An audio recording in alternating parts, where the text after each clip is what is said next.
Olá, seja muito bem-vindo ao assunto do dia desta segunda-feira. Um excelente dia para você e para toda a sua família. Estamos juntos iniciando uma nova semana e que ela seja muito produtiva e abençoada para todos nós. Olha só, hoje aqui no nosso programa vamos falar sobre saúde ocular na infância.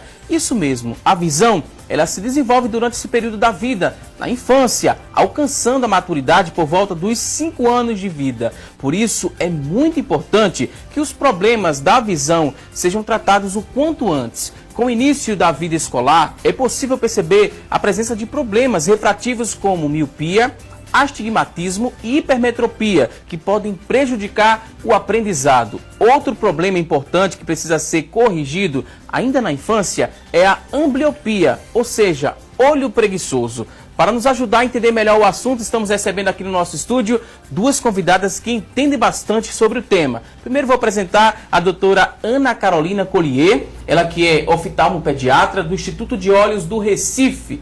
Nossa segunda convidada é a doutora Mirela Maranhão. Doutora Mirela é oftalmologista, especialista em córnea, e ela faz parte da equipe do RUP. Daqui a pouquinho a gente vai ouvir aqui as nossas especialistas, mas antes queremos ouvir você que está em casa. Temos a nossa pergunta do dia, que é a enquete do dia. Hoje a pergunta é a seguinte, é bem simples. Você leva o seu filho com regularidade ao oftalmopediatra? Você tem essa preocupação?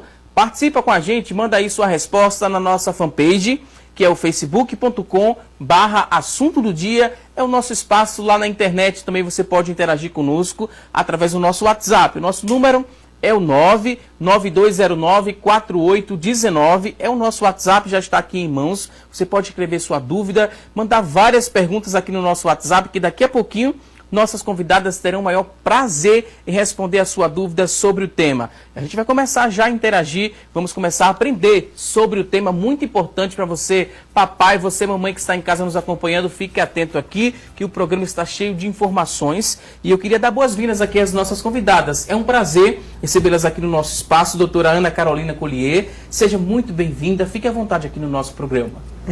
É um prazer sempre estar aqui com vocês e ajudar a esclarecer esses problemas que realmente são tão importantes no desenvolvimento das nossas crianças. Também queria dar boas-vindas à doutora Mirela Maranhão, oftalmologista também, né? Seja bem-vinda aqui no nosso espaço, no nosso programa. Obrigada, é um prazer estar presente e contribuir para a sociedade, para esclarecer os problemas visuais, tanto na infância quanto nos adultos também. Muito obrigada. Esses cuidados começam ainda, né, no período do pré-natal, doutora? A gente poderia falar assim, que esses cuidados com a visão dos pequenos no pré-natal, é possível fazer alguma coisa? É se preocupar, a mulher vai se preocupar com a saúde como um todo, para promover aí uma gestação tranquila, consequentemente, né, uma saúde ocular tranquila também para esse bebê? Bom dia. Realmente tem que ser uma preocupação, porque existem vários tipos de infecções que você tem adquirido durante a gestação e que isso pode trazer prejuízos visuais significativos, como a toxoplasmose, como esse citomegalovírus, a própria rubéola. Então, assim, fazer um pré-natal bem feito, com as consultas regulares, é fundamental para uma boa saúde do bebê. A partir do nascimento, esses cuidados começam a ser mais frequentes, porque tem algumas patologias que acontecem, né, no nascimento. Herdou, né, a genética ali da família, pode se herdar algum problema que se chama de congênito, seria mais ou menos assim. Daí a frequência, né, de visita ao oftalmologista vai ser mais recorrente. Mas quando não se tem, é apenas ali o primeiro teste, que é o do olhinho, e após isso começa, né, uma periodicidade maior ou menor, seria mais ou menos assim, doutora? Isso. Hoje em dia é preconizado que na maternidade já é realizado o teste do olhinho. Com o teste do olhinho a gente consegue identificar algumas alterações, como catarata congênita, retinopatia da prematuridade, a gente consegue verificar também a possibilidade de tumores oculares. Então é importante fazer o teste do olhinho e após isso fazer visitas frequentes, inicialmente a cada 6 meses. Com o oftalmopediatra. E esse teste do olhinho consiste em quê? Se coloca um colírio, se testa a visão com algum equipamento? Como é que a gente poderia explicar para quem está em casa, que ainda não teve filho, tem essa ideia, né, de ter o filho ainda esse ano? Aí queria saber mais ou menos que teste é esse. É uma pergunta bem interessante, porque sempre existe essa dúvida. O teste do olhinho, que é obrigatório por lei, ele é um teste que é feito na maternidade pelo pediatra e que ele coloca um aparelho que vai ver o reflexo vermelho. Então, o fundo do olho da gente, a retina, ela é vermelha. Então, você vê a luz passar e chegar na retina, significa que esse trajeto não tem nenhuma coisa, não tem uma catarata, não tem alguma coisa que esteja atrapalhando esse trajeto. Porém, existe aquele teste do olhinho que a gente também aconselha a fazer com o oftalmologista. Esse com o oftalmologista a gente já faz um exame um pouco mais aprofundado. Então, normalmente a gente pinga uma gotinha ou duas de colírio e faz um exame maior, que a gente faz uma fundoscopia mais bem feita, um mapeamento da retina que a gente chama, que aí é um exame que a gente também aconselha que é mais importante. Esse pingar um colírio é para evitar alguma doença ali no pós-parto? Pode-se ter uma infecção, doutora, da criança saindo ali, se for de parto normal ou uma cesárea, por exemplo? Tem algum risco de infecção? Não, na verdade é o seguinte, esse colírio que a gente pinga na maternidade, que é geralmente um nitrato de prata, é um colírio que se coloca para se evitar um determinado tipo de conjuntivite que é comum, principalmente nos partos normais. Agora, esse colírio que a gente usa para fazer o teste do olhinho, na verdade, é um colírio para dilatar a pupila e a gente ter uma visão melhor da parte da retina da criança. São dois colírios diferentes. Não tendo nenhum problema, né, que herdou ali da família, com quanto tempo essa criança vai precisar voltar a esse especialista? Inicialmente a gente recomenda a cada 6 meses para acompanhar o desenvolvimento da criança. Nessa fase é muito importante o acompanhamento, porque a visão ela vai se desenvolver realmente na infância. Então é importante, se você identificar alguma alteração, precisa ver mais precoce. Mas se tiver tudo normal, inicialmente a cada 6 meses. Quais cuidados eu posso ter para deixar esse meu filho distante, né, de problemas oculares ali da infância e até de traumas também, que podem acontecer durante esse período, porque a criança ela é mais agitada, tem muita energia, em alguns casos tem alguns traumas, né, doutora? Óculos de sol para criança também é indicado, colírio, fazer uma lavagem com água ou com soro fisiológico? Como é que a gente fala desses primeiros sinais, desses primeiros cuidados, doutora? É importante realmente se ter um controle, assim, uma consulta regulares, como a Mirella já falou, e assim, tomar os cuidados dentro de casa, assim, com assim, pontas de mesa para crianças menores, toda aquela proteção que a gente faz para todo tipo de trauma, e assim, o ocular é principal, porque uma perfuração ocular que a gente chama, uma lesão, é uma coisa bastante grave. E assim, existe hoje em dia, mudou um pouco assim, esses cuidados, porque existe hoje os aparelhos eletrônicos, que é realmente uma coisa que hoje em dia vem aumentando assim, absurdamente, que assim, é uma coisa que a gente, é um hábito que não vai sair assim, do dia a dia das pessoas, e que realmente isso mudou. Então assim, alguns colírios, por exemplo, colírios lubrificantes, que antigamente a gente não via criança que tinha ressecamento ocular há 15 anos atrás. Hoje em dia é uma coisa que existe, porque quando você está olhando muito no aparelho eletrônico, você pisca muito menos do que você deveria. Então, às vezes, já tem criança com sintoma de ardor. Então, às vezes, é importante você colocar um tipo de lubrificante que não tenha conservante. E o uso de óculos escuros também é muito interessante, porque assim, o raio solar cada vez está mais intenso. E o mesmo jeito que você tem que ter cuidado com a sua pele, com os protetores solares, é importante você realmente colocar um óculos. A gente sempre aconselha comprar um óculos em óticas, para não ter perigo desse óculos não ter realmente essa filtragem do raio solar, do UVA e UVB. E seria interessante realmente você utilizar, porque você diminui a quantidade de luz que entra no olho. Eu sei que às vezes é difícil, porque é para a criança ficar com óculos, mas se a criança se adaptar bem, nossa cidade, principalmente aqui no Nordeste, nessa região, use, né? Que é importante, porque protege realmente. Importante que você falou, doutora, em relação a esse óculos ser comprado numa ótica, porque geralmente na infância, né, tem aqueles óculos coloridos, os pais acham interessante, compram num preço bom, a criança coloca aquele óculos, fica mais bonita assim, mas será que vale, né? Até que ponto se vale comprar um óculos mais barato, que dá uma estética legal, mas que não dá proteção? Acho que não compensa não, a conta mais à frente chega mais cara. Não chega, doutora? Porque, na verdade, esses óculos que não têm a proteção UVA e UVB, na verdade, eles não estão protegendo. Pelo contrário, podem até prejudicar. Nas crianças até os 7 anos de idade que estão formando a imagem, vai estar utilizando uma lente escura, que vai diminuir o contraste, diminuir a formação dessa imagem e não vai estar protegendo os olhos. Então, se não for um óculos com proteção, é melhor que não use. Lavar o rosto só com água é suficiente, doutora, para manter esse olho limpo? Eu posso colocar um sabão neutro, eu posso também utilizar um soro fisiológico na criança? Não, olha, assim, lavar um banho normal de chuveiro, se a criança não tem nenhum problema ocular, é o suficiente. Você lavar o rosto com sabonete que ela use habitualmente. Agora, Quando existe, às vezes, um excesso de oleosidade nos cílios, a gente pode orientar ou o uso de alguns shampoos específicos oculares, ou então o próprio shampoo de bebê, que a gente chama, que ele não tem álcool, então ele não arde, para fazer essa higiene que a gente orienta. É interessante que seja dessa forma. Interessante a gente explicar para quem está em casa alguns problemas na visão das crianças que eu falei no começo do programa, para ficar mais claro para quem está em casa entender, né? Falei que nessa fase da vida, na fase escolar, na infância, existe ali a presença de problemas como miopia. Falei também do astigmatismo e hipermetropia. Vamos explicar para quem está em casa o que seria esse problema refrativo? A miopia, por exemplo. A miopia é a dificuldade para enxergar de longe. Em geral, são crianças que veem muito bem de perto, mas quando vão olhar à distância, apertam um pouco os olhinhos e têm uma dificuldade e a imagem fica mais borrada. Nesse caso, a imagem é formada na parte posterior da retina. Então, por isso que ele consegue ver bem de perto, mas quando vê mais distante, não consegue. Nesse caso, o professor ele pode ser um aliado, né? Para tentar sinalizar de que algo está errado ali com aquela criança. Aquela criança que não tem boas notas, que durante a aula não se concentra muito, está muito dispersa, pode ser porque ela não está enxergando bem o quadro. Nem sempre é preguiça, né? Como alguns falam. Pode ser preguiça, mas não. Pode ser dificuldade que essa criança está tendo em enxergar de longe, no caso, a miopia. Isso. A gente falou também outro problema, né? Refrativo, seria o astigmatismo. O que seria isso, doutor? O astigmatismo ele é uma alteração na curvatura da córnea. Geralmente, esses astigmatismos pequenos não causam tantos transtornos, mas o astigmatismo mais alto, que pode ser causado por algumas doenças também, como ceratocone, por exemplo, que na criança normalmente não acontece nem desenvolve, mas assim, o astigmatismo ele pode realmente dar uma dificuldade tanto para longe quanto para perto, além dos sintomas de dor de cabeça, de cansaço visual, que a gente chama de sintomas de astenopia, que é aquela criança que fica sempre o olho vermelho, pode ser por conta disso. A gente vai ampliar ainda mais aqui o nosso bate-papo. Vou pedir licença às nossas convidadas, porque vamos acompanhar a partir de agora uma reportagem que mostra, né, quais os sinais na visão que podem sugerir um problema ocular ainda na infância. Fique atento às seguintes informações. Acompanhe.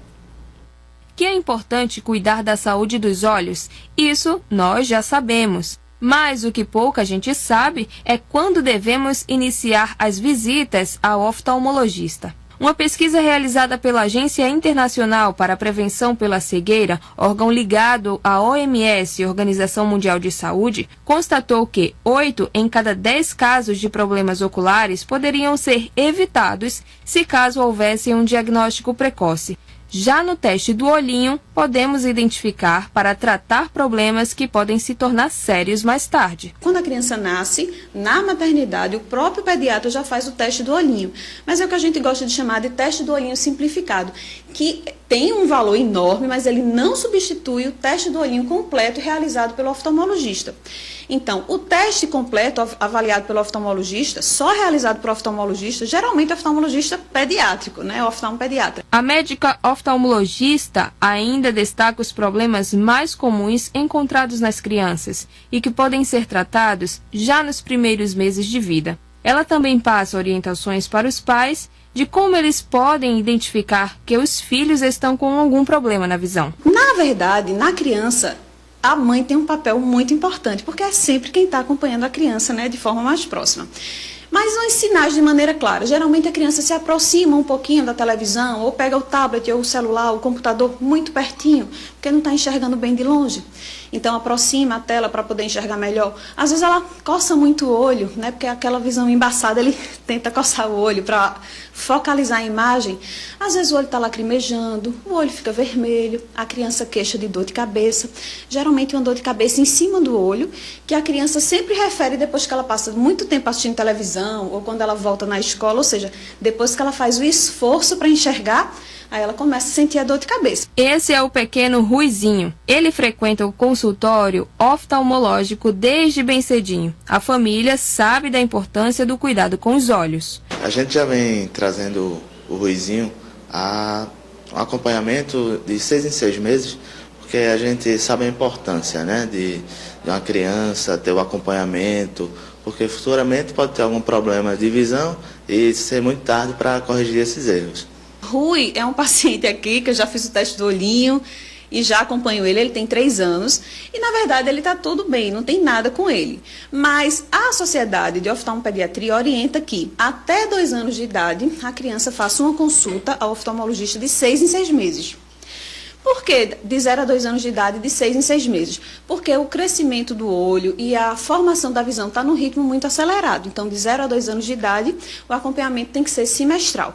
De 2 até 7 anos, pelo menos, que é quando termina, em tese, a maior parte da formação visual, uma vez por ano. Então, o Rui, como tem 3 anos, está vindo para a consulta dele anual. Mas é uma consulta de rotina. Mas o fato dele não ter nada, não precisar de óculos, não quer dizer que ele não tenha que vir.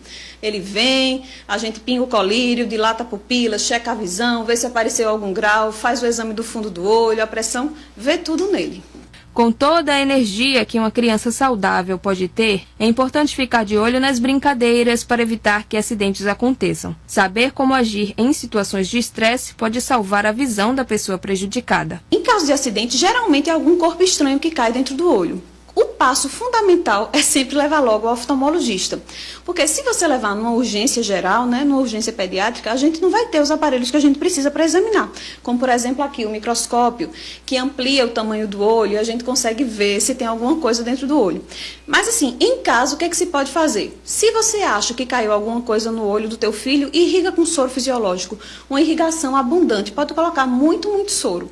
Ou às vezes cai shampoo, alguma coisa, deixa o olho muito irritado. Irriga com soro, mas leva correndo para a urgência oftalmológica. Sabia que existe uma idade adequada para a criança ter acesso às telas? É que os pequenos olhinhos ainda estão se formando. É preciso ter cuidado. O ideal é que a gente nem botasse tela luminosa para a criança antes de 2 anos de idade. Mas isso é muito difícil, porque geralmente as mães trabalham, quando chegam em casa, precisam de 1 minuto para ajeitar qualquer coisa, botam o celular para a criança. Mas o ideal é o mínimo possível. Até 2 anos de idade, o ideal era nem ter exposição à tela de computador, ou celular, ou tablet, qualquer tela luminosa. E de 2 até uns 5 anos de idade, no máximo 2 a 3 horas por dia, de todas as telas luminosas juntos. Então esse é o principal cuidado. Não se pode negligenciar o cuidado daqueles que transmitem as imagens para o nosso cérebro, nos fazendo enxergar. Os nossos olhos precisam ser bem tratados desde os primeiros dias, para garantir uma boa visão para o resto da vida.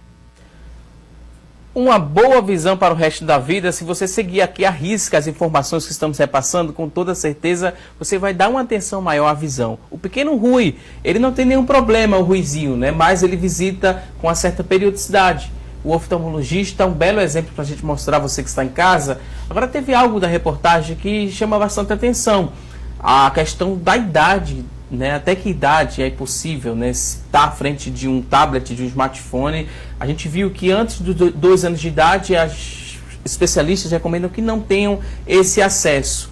Mas tem pais que liberam. E aí é onde mora o perigo. Para a gente explicar para quem está em casa o porquê dessa exposição antes dos 2 anos de idade, ela é prejudicial. A gente poderia pontuar o quê? Porque aqui tem um estímulo, é a luz azul, que gera, né, esse estímulo de você ficar vidrado ali na tela e nem pisca, por exemplo. Para uma criança, antes dos 2 anos de idade, doutora, isso pode representar o que no futuro? Teve até uma oportunidade aqui no próprio programa, no assunto do dia, que eu e Betânia, que é psicopedagoga e tem escola, que a gente estava discutindo sobre isso, e recentemente a gente teve uma discussão sobre isso no IMIP, que eu trabalho no IMIP também, com a parte de pediatria. Então, assim, existe um prejuízo grande em todos os sentidos, tá? Existe, do ponto de vista oftalmológico, existe uma comprovação científica que o uso excessivo de aparelho eletrônico na infância, ele acelera o crescimento do globo ocular e acelera as miopias, certo? Então, assim, isso é uma coisa comprovada cientificamente, assim, existem pesquisas, trabalhos, que isso está comprovado. Então, assim, evita. E fora todo o prejuízo geral que a criança tem. Nessa discussão a gente estava vendo trabalho assim, crianças que ficam no aparelho eletrônico. Eu já tive criança com 1 ano e pouco, 1 ano e 2 meses de idade, que passava mais de 4 horas no aparelho eletrônico. Então a criança, ela não aprende a desenvolver certas habilidades que ela tem que aprender nessa idade. Tipo, você fazer os encaixes, de colocar quadrado com quadrado, triângulo com triângulo. A criança, ela desaprende a montar bloquinhos, como a gente fazia antigamente. Então, assim, existe um prejuízo enorme, não só até 2 anos, mas assim, até maiores, por conta disso. E na visão é isso, ele acelera os processos da miopia, provoca esse olho seco e pode até ter problemas em relação a desvio ocular pelo uso excessivo da musculatura também. Aí os pais não precisam só dizer, né, não faça isso, tem que mostrar o exemplo, porque os adultos também estão cada vez mais presos às tecnologias. E se você fala para o filho não fazer e você faz, aí fica difícil a compreensão, né? criança aprende por repetição, né? Então, o que ele vê o pai fazendo, o que ele vê o adulto fazendo é o que ele vai repetir. Então, se o adulto fica o tempo todo no celular, naquela horinha que é para estar brincando com a criança, tá no celular, tá no tablet, a criança vai querer fazer igual. Além disso, chama muita atenção, é muito colorido, tem música. Então, em geral, a criança quer ver o que está acontecendo ali. E, além disso, além do que a Ana Carolina falou, diminui muito a interação social também. Então, é aquela criança que ela vai ficar mais tímida, ela vai ter mais dificuldade de interagir com outras pessoas, porque ela está presa ali só no aparelho eletrônico. Então, como um todo, deveria ser evitado. Antes dos 2 anos, nada de aparelhos eletrônicos. Após isso, tem que negociar o tempo que se fica para evitar problemas futuros. Vou pedir licença aqui às nossas convidadas. Aprendemos bastante nesse primeiro bloco do programa. Agora, antes do intervalo, vamos conferir como é que fica a situação do tempo. Será que vai chover hoje? Acompanhe. De acordo com o Climatempo, a previsão para a região metropolitana é de sol e aumento de nuvens agora pela manhã. Pancadas de chuva à tarde e também à noite. Aqui no Recife, hoje, a mínima é de 22 graus, máxima de 29 graus. Petrolina, mínima de 21, máxima de 36 graus. Em Vicência, hoje a mínima é de 21 e a máxima de 28 graus. Agora vamos a um rápido intervalo, daqui a pouquinho tem mais assunto do dia. Até já!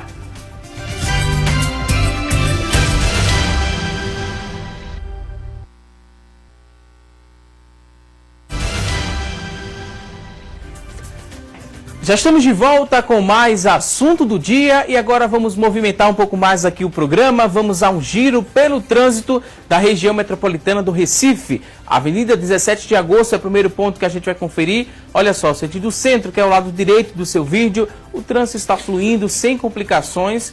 Tem muitos veículos trafegando, mas nada que venha atrasar aí a sua viagem motorista. A Avenida 17 de Agosto, sentido centro, o trânsito está tranquilo. No sentido oposto também a gente vê uma fluidez no trânsito. A Avenida Boa Viagem é esse próximo ponto agora, no cruzamento com Paulo Pina. Olha só, o trânsito também na saída da Zona Sul está muito tranquilo. Muitos veículos trafegando, mas não tem nenhuma retenção, nada que venha atrasar a sua viagem. Tem a Avenida Boa Viagem como rota. Neste exato momento o trânsito está fluindo sem complicações. E a última câmera que vamos conferir está na Avenida Mascarenhas de Moraes, sentido aeroporto. Olha só, o sinal está aberto. Nenhum veículo trafegando neste exato momento aí, neste ponto da Avenida Mascarenhas de Moraes, sentido aeroporto. Você, motorista, tem esse trecho como rota, o trânsito está tranquilo, olha aí, fluindo sem complicações. Essas foram as dicas do trânsito desta manhã aqui no programa Assunto do Dia. Hoje no programa estamos falando sobre saúde ocular na infância. E a partir de agora tem as notícias da internet sobre o tema. E a Tânia Silva é quem traz essas informações para a gente. Olá, Tânia! Olá, um ótimo dia para vocês que nos acompanham. O destaque de hoje é do site da revista Crescer. Como cuidar da visão do seu filho? A consulta com o oftalmopediatra deveria, mas nem sempre é feita de maneira preventiva. Muitos pais só levam seus filhos ao especialista quando eles apresentam dificuldades para enxergar. O que muitos desconhecem é que cerca de 20% das crianças em idade escolar possuem problemas de visão. E o principal deles é a miopia.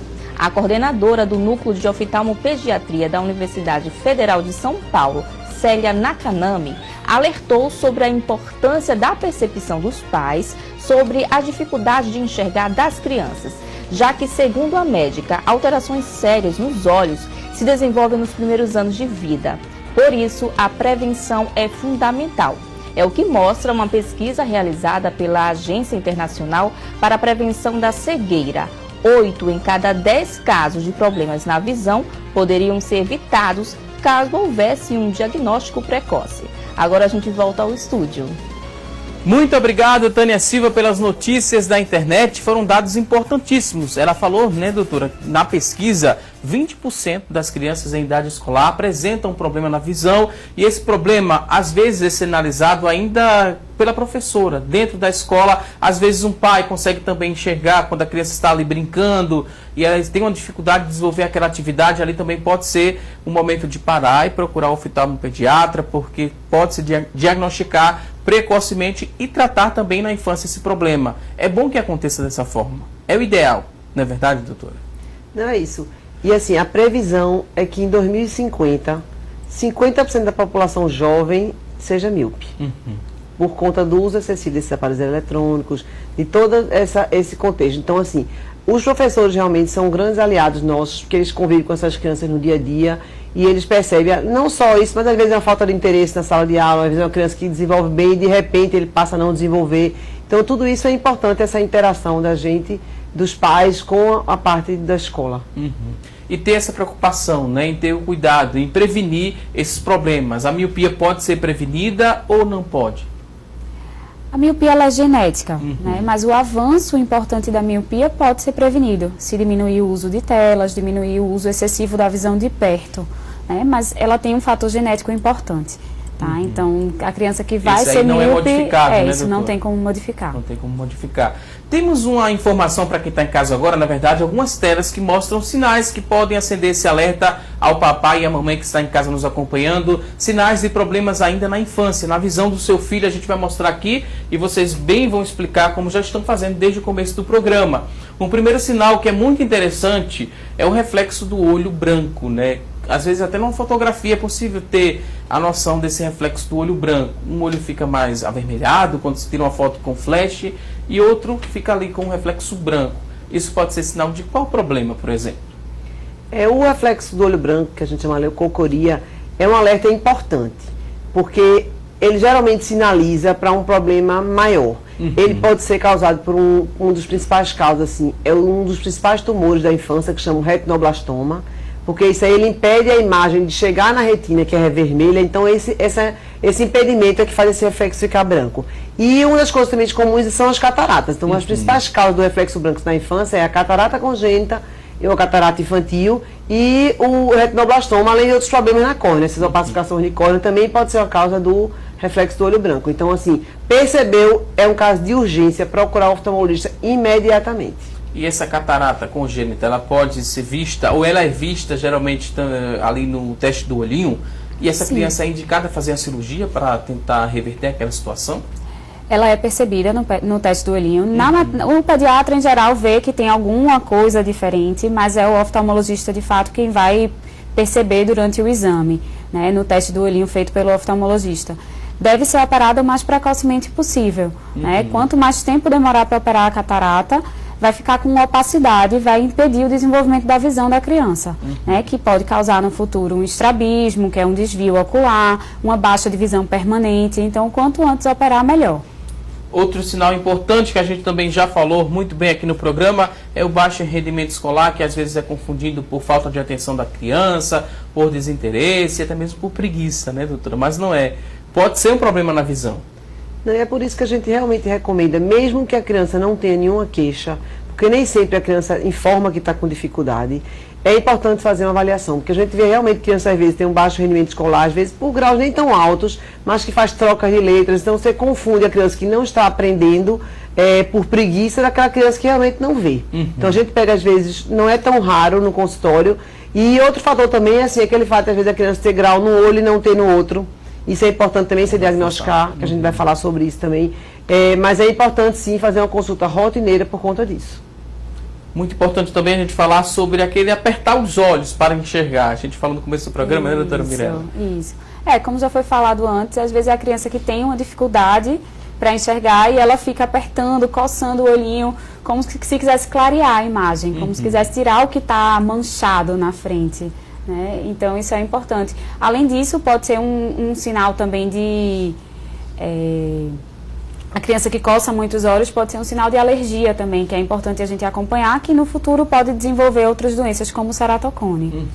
E esse coçar, né, forçar os olhos, pode trazer um deslocamento de retina, por exemplo, ou não chega a esse ponto, doutora? Não, na verdade, assim, o coçar dos olhos, isso aí, assim, existe meio uma lenda em relação a isso.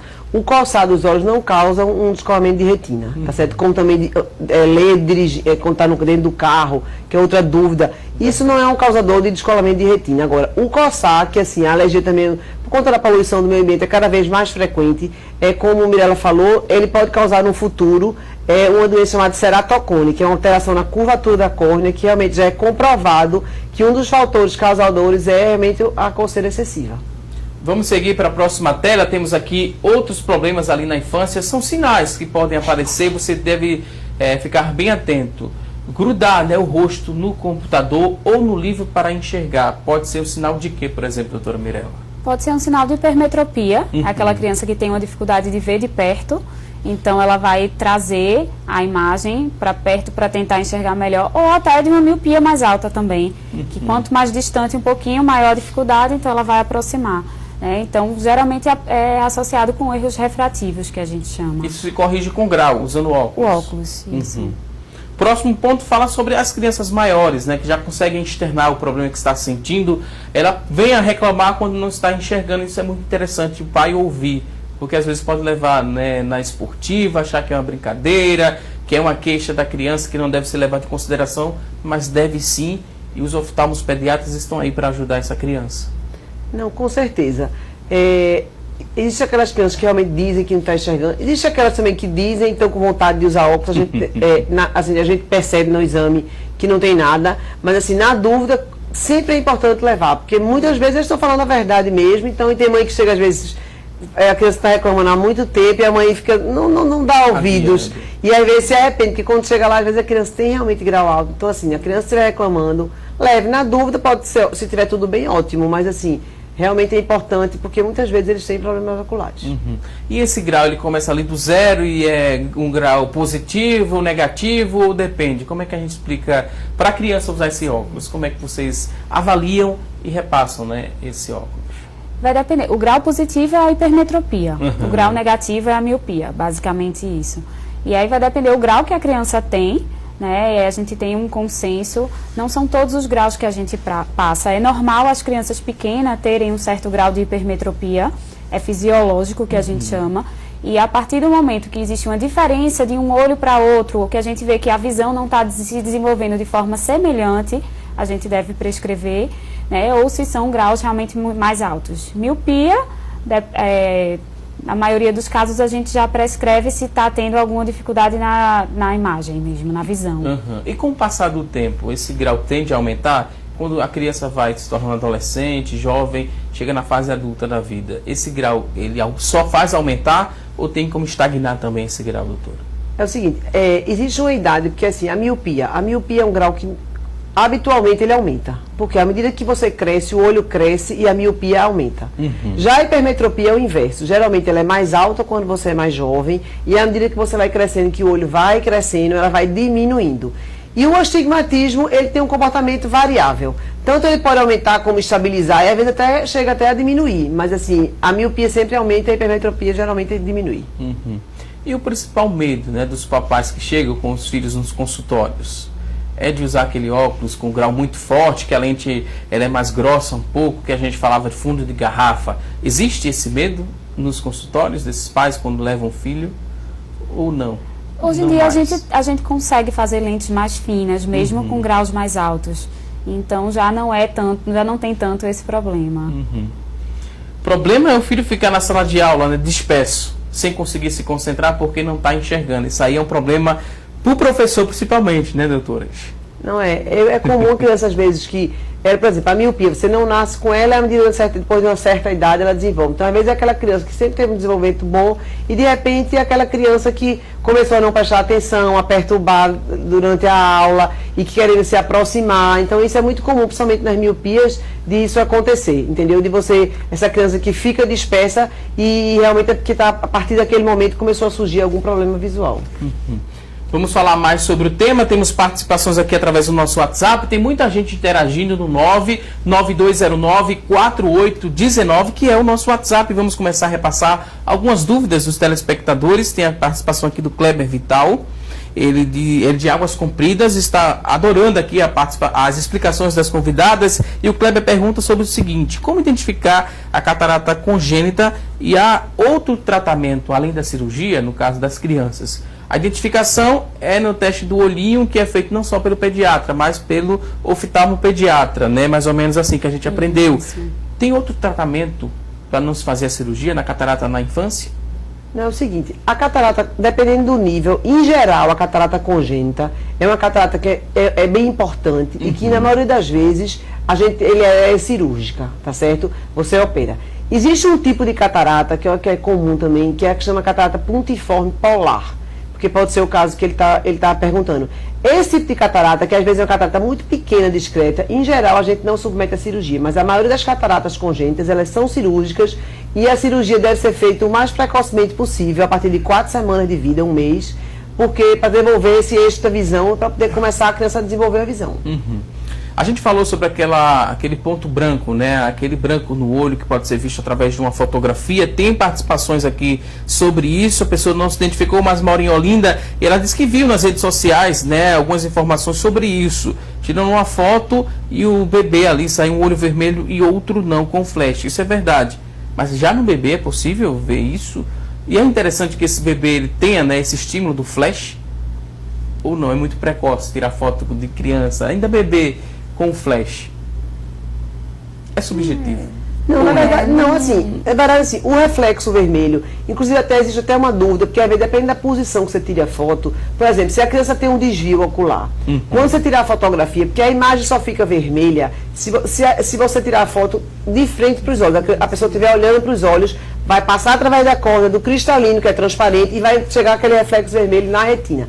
Se ela estiver olhando um pouquinho para o lado, se tiver com o olho um pouco desviado, por exemplo, uma imagem vai ficar vermelha e a outra não vai atingir a retina porque ela não está passando de frente à imagem. Então isso ele pode confundir, mas assim, já é percebido no bebê porque o retinoblastoma, por exemplo, e a catarata congênita, muitas vezes a criança já nasce com eles. Então são doenças que você percebe desde o nascimento. Outra participação sobre estrabismo que a gente falou agora há pouco, né? Tem tipos de estrabismo, doutora? Sim. Quais são os tipos, em que momento ele pode aparecer? Ainda quanto bebê essa criança ela pode apresentar esse estrabismo? O estrabismo ele pode ser um desvio para fora, né, que a gente chama de exotropia, ou um desvio para dentro, que é a esotropia. Né? Em geral pode aparecer por conta do grau, por conta de uma diferença de grau e uma diferença de qualidade de visão de um olho para o outro. Pode aparecer nas crianças, que é muito mais comum, né? E por isso que é importante sempre estar acompanhando a visão. Porque quanto mais precoce tratar, melhor, né? Mas eu acho que herdado, Carolina, né, pode falar um pouquinho melhor. Na visão, ele é herdado, doutora? Também tem esse fator hereditário na família. Por exemplo, crianças gemeladas, às vezes tem crianças gemeladas univitelinas que têm o mesmo tipo de desvio. E assim, você tem pessoas na família que tem, a chance realmente de CT aumenta. Aí se faz o que para contornar? É possível reverter o estrabismo? Existem várias formas de você tratar o estrabismo. Assim, a primeira preocupação da gente é o seguinte: o estrabismo é uma doença que o cérebro faz? Quando esse estrabismo surge na infância, a partir do momento que o olho desvia, o cérebro, para a criança não ver em duplicidade, ela apaga a imagem daquele olho. Então ela começa a usar só um olho, tá certo? Então, se você deixar isso para sempre, é a mesma coisa que eu sempre explico para as mães, assim, é como você amarrar um braço e deixar o outro mexendo. Ele vai desenvolver músculo, ele vai desenvolver movimento, e o outro não vai. Então, se você deixar aquele olho esquecido, ele não vai desenvolver visão. E como você falou no começo, existe um tempo para isso. A visão da gente se desenvolve da criança até em torno dos 7, 8 anos de idade. Então, se você não tratar isso a tempo, você não vai conseguir desenvolver essa visão. Então, é por isso que a gente faz aquele tratamento do tampão. Então, a primeira preocupação da gente no estrabismo não é a cirurgia, porque tem muita mãe que chega ansiosa para operar logo, para colocar o olho no lugar. Não. A primeira preocupação nossa é corrigir algum grau, que se ele tiver algum grau, colocar o óculos e fazer o tampão. O tampão geralmente no olho bom. No olho bom, para ele forçar ele a usar o olho ruim. A partir do momento que ele recupera essa visão, aí sim, alguns estrabismos realmente são cirúrgicos, a gente passa para a segunda parte, que é o tratamento cirúrgico. Tem alguns exercícios também que podem ser passados, a fisioterapia também pode ser uma aliada no tratamento desse problema? Existe o que eles chamam de exercícios ortóticos, que geralmente a gente faz quando são aqueles desvios muito pequenos, entendeu? Que não são cirúrgicos, e às vezes a gente faz. Mais uma vez eu pedi licença aqui às nossas convidadas, vamos a um rápido intervalo, daqui a pouquinho tem mais explicações. Você ainda tem dúvidas? Manda pra gente, 99209-4819 é o nosso WhatsApp. Vamos a um rápido intervalo e até já!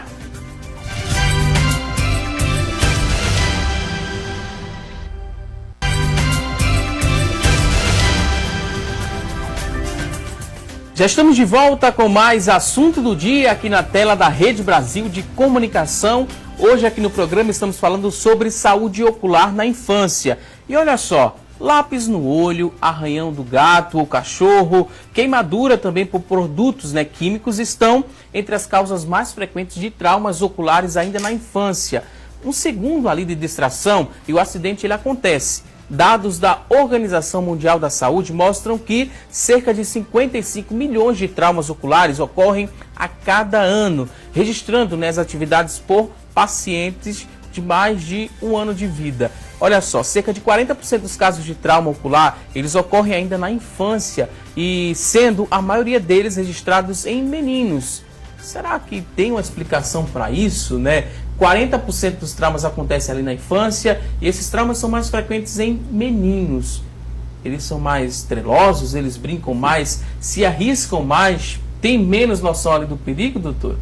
Em geral, os meninos são um pouquinho mais trelosos e pode ser associado com isso mesmo. São mais ativos, em geral, do que as meninas. Não que as meninas não sejam, mas a maioria que a gente vê são meninos, realmente, nesses casos.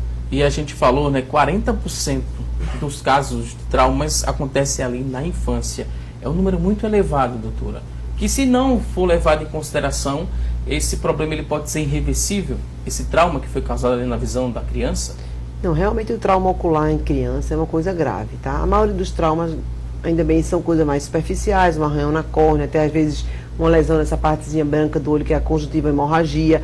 Agora, realmente, aqueles traumas mais graves, que existe uma perfuração ocular, são extremamente graves. Se não forem tratados assim imediatamente, existe uma grande chance de você perder realmente a visão e perder, às vezes, até o próprio olho, né? Então, assim, é sempre tomar cuidado, que as principais causas de perfuração ocular na criança são lápis de escrever e tesoura de atividades diárias de casa. Então, assim, tomar cuidado, não deixar a criança brincar, correr com lápis na mão, não ficar com tesoura, fez a tarefinha, guarda a tesoura, não deixar em poder da criança para poder ficar manuseando aquilo, porque realmente é perigoso. O olho, né, é uma estrutura bem complexa. A gente tem aqui um exemplo, eu vou pedir para passar para a doutora Ana Carolina, só para a gente mostrar mais ou menos a anatomia desse olho, né, que a gente vê só essa parte da cor. Do lado de fora, o branco do olho, a gente enxerga bem do outro, né? E essa parte mais colorida, mas existe uma formação, uma estrutura desse olho que a gente mostrando, a gente vai ter mais atenção agora à nossa visão, né, doutor? Explica pra gente um pouquinho. Não, aqui, essa parte aqui seria que eu chamo aqui a bola do olho, né, que a gente chama bulbo ocular. Essa parte branca aqui do olho é chamada aqui a parte da esclera, tá? Que é justamente essa estrutura que faz, que é como se fosse a capa da bola, para poder a gente ter toda essa estrutura dentro do olho, ela é bem resistente. E aderido nessa esclera, existe essa parte aqui, que são essas estruturas aqui, que são os músculos dos olhos, tá certo? Quando a gente vai fazer uma cirurgia de desvio ocular, a gente mexe nessa parte dos músculos. Isso a gente está falando da parte externa. Em cima desses músculos existe uma membrana, que é essa partezinha branca da gente, que chama conjuntiva, que ela recobre toda a parte do músculo, é como se fosse assim a pele do olho, tá? E aqui, que é justamente essa parte central, que é responsável por onde entra a luz, que a gente faz com que a gente enxergue. Então, essa partezinha transparente aqui, feito isso aqui, ó, essa capinha aqui, isso é como se fosse uma tampinha transparente, que ela é totalmente transparente, não pode perder essa transparência, que é a córnea. Essa parte aqui, que na estrutura aqui também, o laranjado, é o que a gente chama íris do olho, que é o que dá a cor do olho, tá? Que você pode ser verde, azul, escura. E essa bolinha escura no meio, que é que a gente chama a pupila. É através dessa pupila que ela abre ou fecha por onde entra a luz, tá? Dentro do olho, existe toda a parte interna do olho, que chama aqui a retina. Eu acho que ele não abre aqui. Que é onde você vai ver essas camadas aqui, que a gente está assim, mostrando aqui, é como se ele tivesse aberto, cortado, só para a gente ver. Então, a parte mais interna, que é a retina, e outra estrutura aqui, que tem a parte da coroide, que é onde passa toda a parte de vasos, e por trás dessa região aqui atrás, ó, que fica por fora, é onde vem o nervo do olho. Esse nervo sai daqui do olho, ele vai através de uma via óptica, que a gente chama, até o cérebro, para poder que a imagem chegue no cérebro, ela volte, para poder a gente conseguir enxergar. Ou seja, se toda essa parte de estrutura não tiver boa, não tiver preservada, a gente não consegue ter uma boa visão. Então, assim, realmente é uma estrutura bastante complexa. E a gente já nasce com a estrutura dessa forma, e com o passar do tempo ela vai amadurecendo, né? Vai tomando mais forma. Ou não, tem coisas que vão acontecer na formação desse olho que é com o passar do tempo? Não, tem partes estruturais, tudo já nasce formado realmente. Porém, existem algumas coisas que vão ter um amadurecimento maior. A quantidade de células, por exemplo, existe na parte da retina, para a região da mácula, onde a gente tem uma visão, a principal visão que a gente tem, que é uma visão onde tem as células chamadas cones, que você vê cores. Então, assim, logo que a criança nasce, ela não tem essa percepção, não existe esse amadurecimento dos cones. Você vai conseguir só perceber cores, o bebê, a partir dos 3 meses de idade, mais ou menos. Então, toda essa parte, existe um amadurecimento disso aí. E outra doença que é muito também, que a gente tem que ficar muito alerta, é o que chama retinopatia da prematuridade. Então, as crianças prematuras, essa parte da retina, ela não é formada. Então, você quando ela começa a tomar oxigênio, pode haver uma alteração nessa parte da retina e você ter uma complicação, a chegar até um descolamento de retina e perder a visão. Então, é importante você fazer um acompanhamento rigoroso.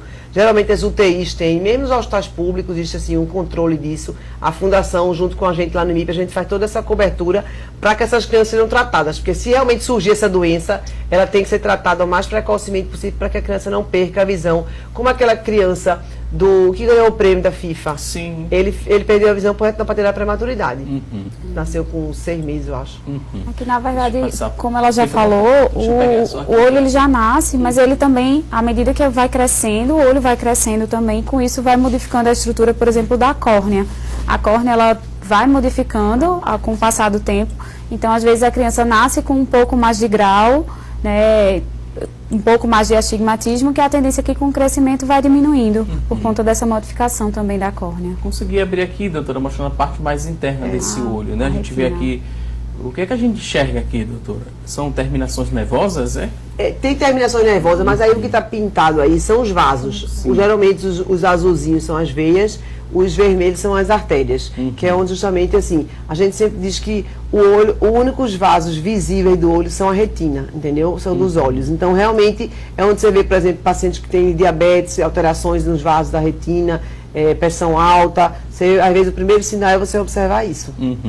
A gente vê aqui também, né, doutora, essa bola maior transparente também é para exemplificar alguma coisa? Essa parte isso aí, na verdade, é uma estrutura que tem no centro, tá certo? E que onde fica, isso aí é como se fosse, a gente chama que é o vítreo, que é a geleia do olho, onde fica dentro. E essa aqui que caiu é o cristalino. Esse aqui é o cristalino do olho. Um cristalino do olho, que é uma lente que fica aí por trás daquela parte da íris, que é onde tem o que a gente chama, quando a gente perde a transparência dele, é onde surge a catarata. Que aqui na criança, né, pode se apresentar. Também. Essa parte mais branca. Ela deixa de ser transparente para ficar meio branca. Aí tem que se fazer a cirurgia. Tem que se tirar. Tem que se tirar, porque senão ela vai ter cegueira. Isso. Vai comprometer a visão e pode chegar até a cegueira. Pode. E nesse caso a cegueira é irreversível. Exatamente. Porque não foi tratada a tempo. Tem muita gente que, quando a gente fala sobre problema na visão, né, das crianças, utiliza a internet como fonte de pesquisa. Na internet a gente sabe que tem muita coisa boa que a gente aprende e ajuda a gente a procurar um especialista, mas também tem alguns mitos que podem atrapalhar a compreensão e prorrogar, né, essa visita ao especialista. Vou mostrar aqui algumas afirmações, né, que a gente encontra lá na internet. Vou perguntar se é mito ou verdade, vocês respondem e trazem também uma explicação para isso. Olha só, essa primeira afirmação fala que a conjuntivite ali no recém-nascido, ela é curada com leite materno. Pode-se colocar o leite materno no olho dessa criança quando ela é recém-nascida. É mito ou é verdade? É mito. Não tem nenhuma eficácia? Não pode deve ser usado. Trazer alguma complicação, uma irritação? Deve Qual o ser. risco de se fazer isso? Na verdade, o leite materno ele tem defesa, mas quando ingerido. Tá? Quando a gente coloca no olho, pelo contrário, você vai colocar um líquido que é doce ali, que pode até trazer outra fonte de contaminação. Né? Então é importante não ser utilizado. Nesses casos, deve lavar com soro fisiológico, com compressas limpas, e usar um colírio lubrificante até ser avaliado por um oftalmologista. Nada dessas receitas caseiras que podem complicar ainda mais a situação e agravar, né, esse quadro de conjuntivite, que é comum na infância. É comum, assim, e a conjuntivite do recém-nascido, geralmente tem a conjuntivite simples, às vezes até uma contaminação no canal de parto, mas existem algumas conjuntivites do recém-nascido, principalmente quem tem parto normal, que são conjuntivites mais graves. Então, assim, começou realmente o olho ficar vermelho, um bebê muito pequeno, é bom procurar um serviço, uma emergência, para poder ser bem orientado. Porque, por exemplo, antibiótico, você não pode colocar qualquer antibiótico que a gente coloca na gente num bebê de dias de vida, entendeu? Então é bom realmente ter uma orientação de alguém, de um oftalmologista, para poder orientar isso. Até porque tem a conjuntivite alérgica, tem a bacteriana, né, que tem uma diferença de tratamento também. Um é mais leve, outra pode ser mais grave e até comprometer a estrutura do olho. Isso. Vamos à próxima afirmação. Mito ou verdade? A próxima tela fala o seguinte: só se opera ali a catarata congênita quando a criança cresce. Quando ela estiver maior, quando a criança crescer, é que vai se tratar, né, e operar a catarata congênita. Mito ou verdade? Mito. Quanto antes, melhor. Quanto antes, melhor. Antes, melhor. Essa cirurgia, ela é muito invasiva? tem o que ali? Tem uma anestesia local ou não precisa fazer anestesia? Como é que é esse procedimento?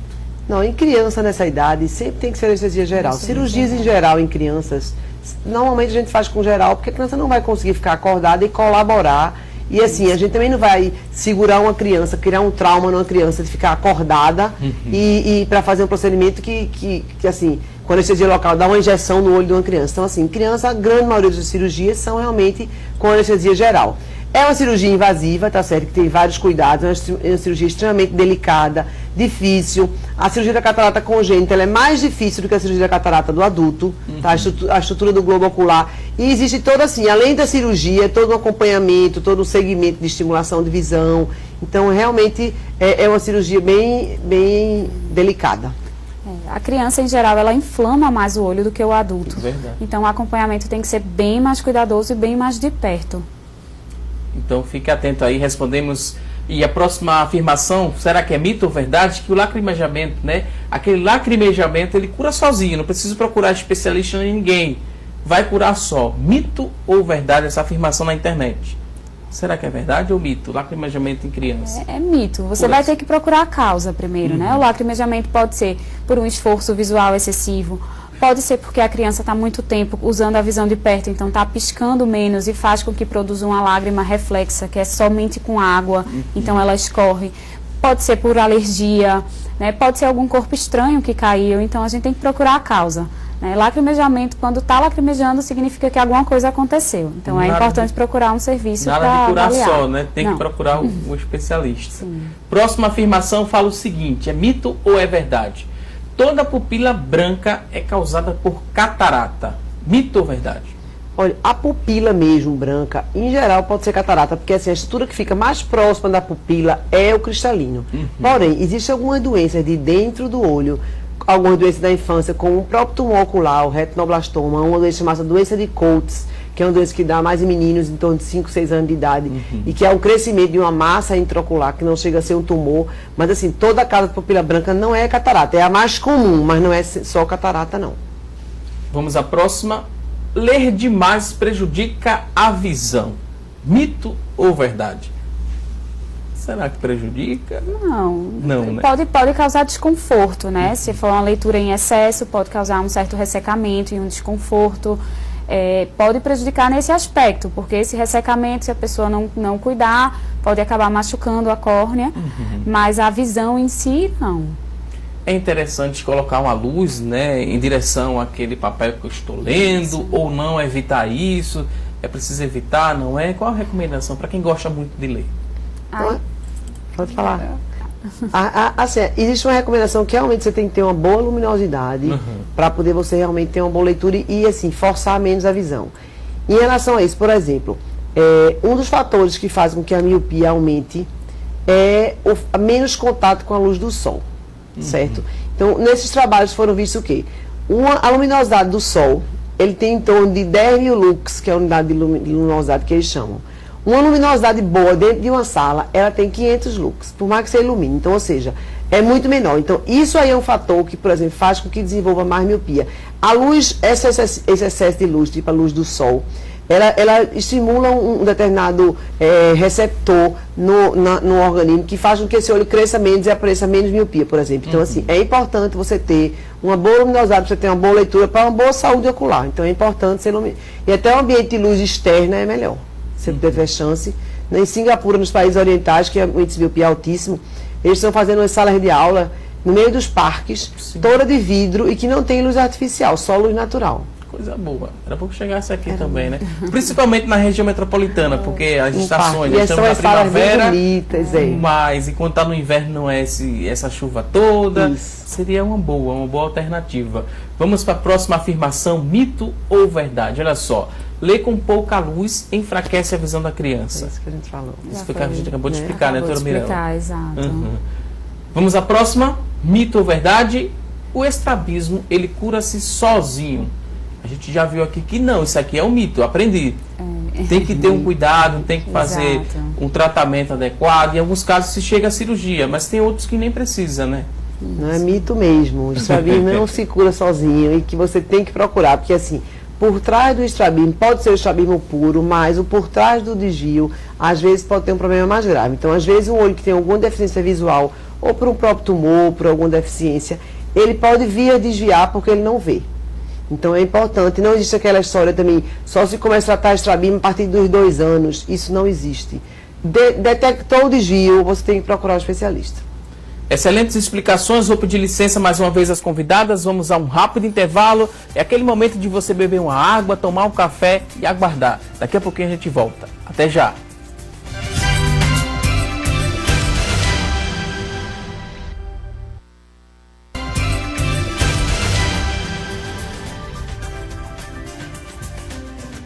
Já estamos de volta com mais assunto do dia e a partir de agora vamos conferir as oportunidades de emprego disponíveis para hoje. Pegue aí papel e caneta, anote as vagas e boa sorte! Vamos logo ao que interessa, vamos conferir as várias oportunidades de emprego. Olha só, uma vaga para impressor digital, uma vaga com exigência de ensino médio completo, experiência de 6 meses, salário é de R$ 1.291. Uma vaga para impressor digital. Vamos a mais oportunidades de trabalho. Na sequência, a gente confere agora 3 vagas para pedreiro. 3 oportunidades com exigência de ensino fundamental completo, 6 meses de experiência, salário a combinar, 3 vagas para pedreiro. Temos outras oportunidades, agora sim, vamos ver. Na sequência, tem uma vaga para marceneiro, uma oportunidade com exigência de ensino médio completo, experiência exigida de 6 meses, salário também é a combinar. Você que está em casa se interessou por uma dessas oportunidades? Elas são da Agência Estadual do Trabalho e o telefone para contato, tome nota, é o 3183 7065, 3183 7065. Mais uma vez, desejo boa sorte para você que está em casa em busca dessa recolocação no mercado de trabalho. E a gente volta agora, vamos conversar mais sobre saúde ocular na infância. Temos participações agora, né? Participações através do WhatsApp 99209-4819. Vamos aqui às perguntas. Na sequência, tem a pergunta aqui da telespectadora que não se identificou e pergunta o seguinte. Ela queria saber se problemas na tireoide, eles podem causar problemas oculares, como falta de lubrificação, dor nos olhos. Pode ter essa associação de problemas na tireoide com problemas oculares, doutora?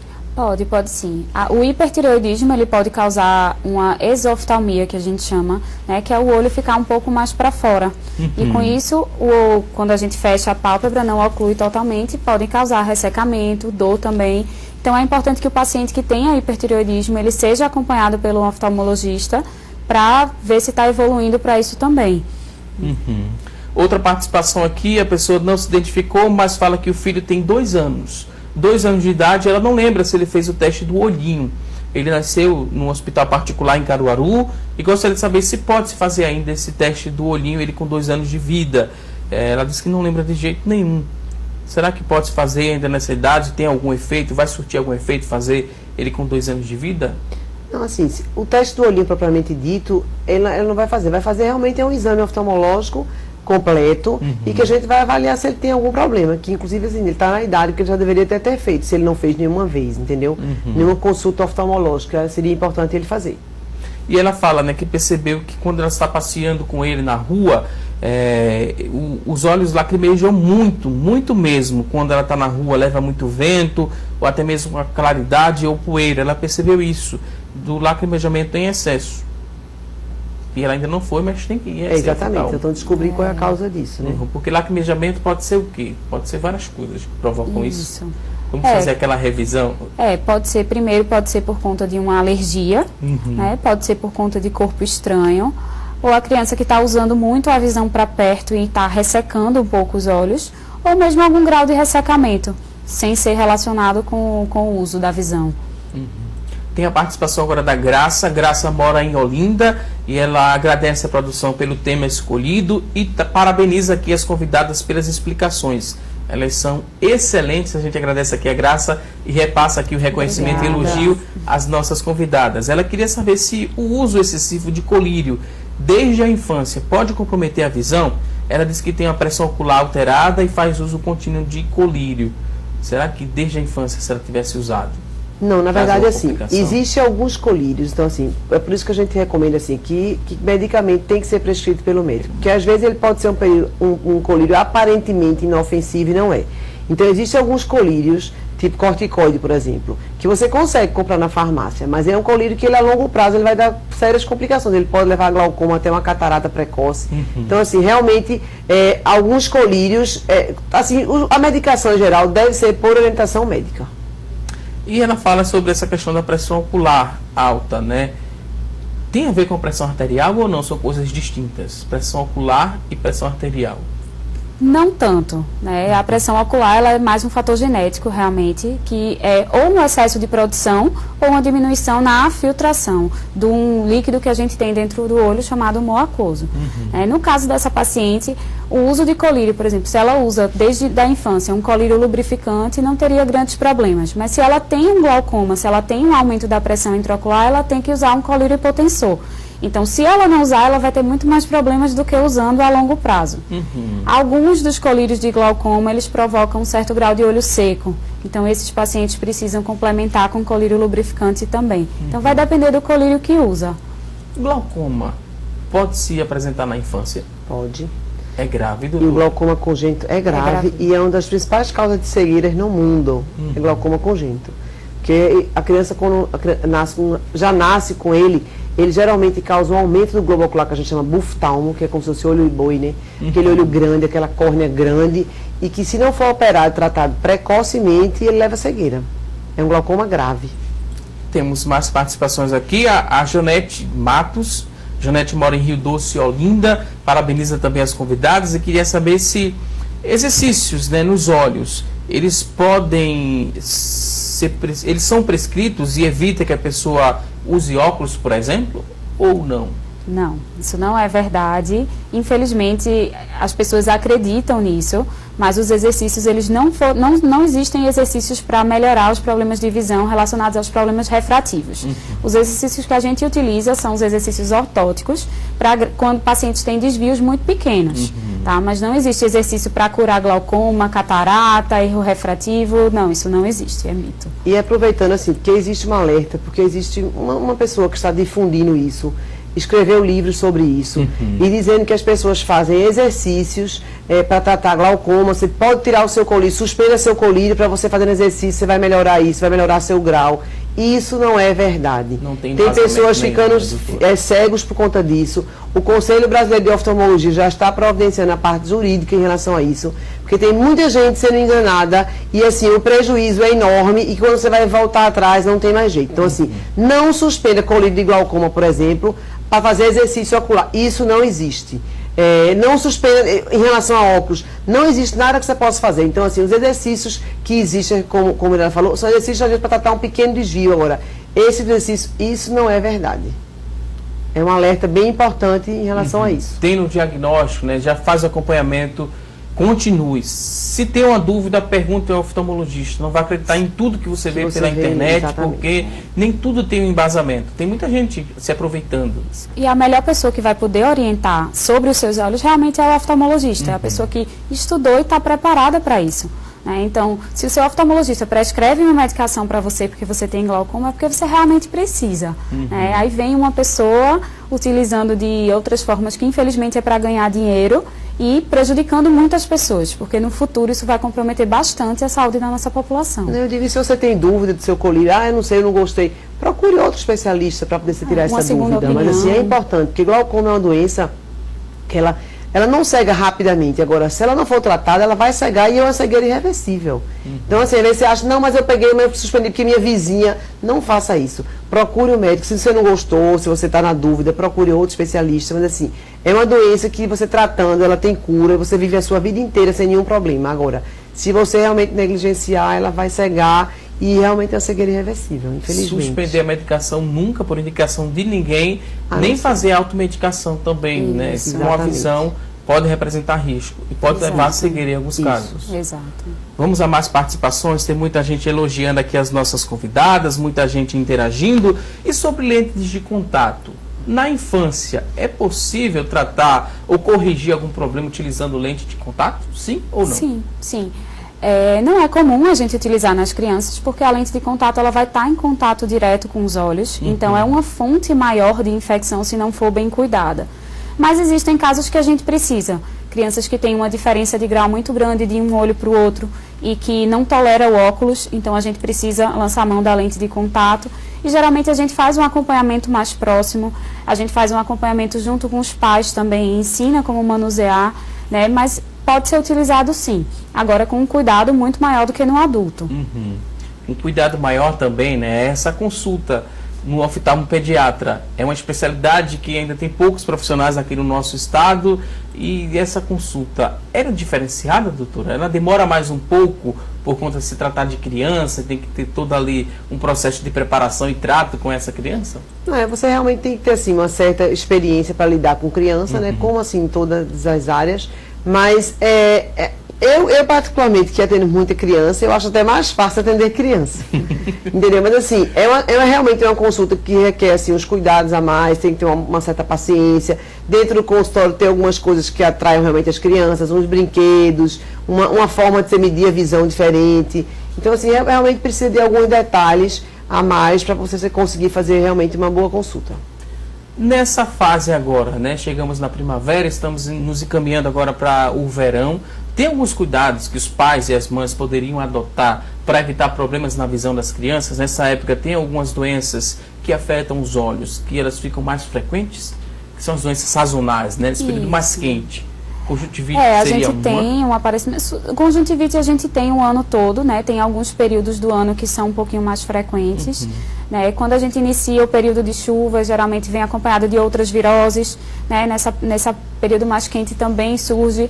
Né? E ter cuidado principalmente crianças que vão muito para parquinhos, que frequentam creches, que têm muito contato com outras crianças, porque conjuntivite é uma doença contagiosa e muito fácil de transmitir, né, pelo contato, e criança vai pegar nos olhos, ela não vai estar higienizando as mãos adequadamente.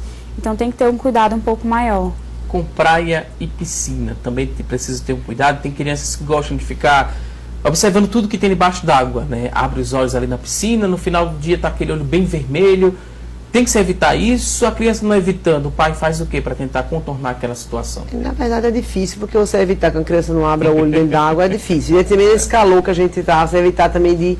Não é, mas realmente assim, as crianças alérgicas é mais comum. Quando chega esse período do ano, você vai muito mais para a piscina. A piscina, assim, a gente sempre diz, criança alérgica, o mar é muito melhor do que a piscina. Porque o mar ele não tem o cloro.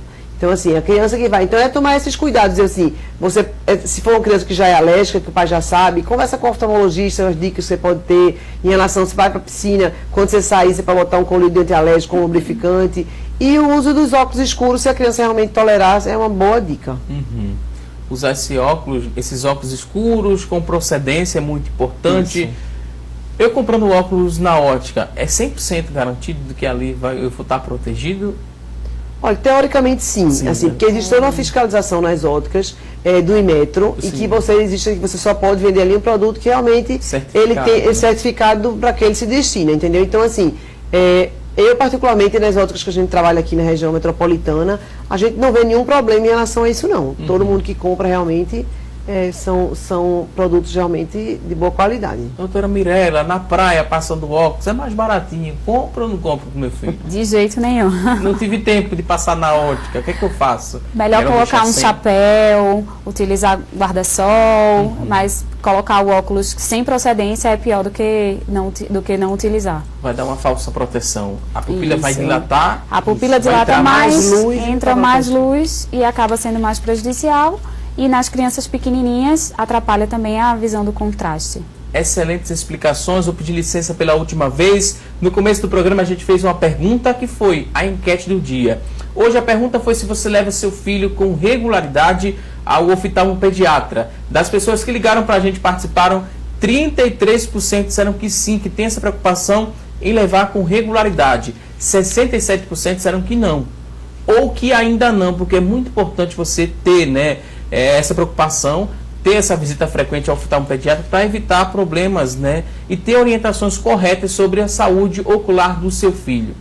Reta final do programa, para agradecer aqui as nossas convidadas. Foi um prazer recebê-las no Assunto do Dia, doutora Ana Carolina Collier, oftalmopediatra. Ela atende no IOR, Instituto de Olhos do Recife. Muito obrigado por sua participação.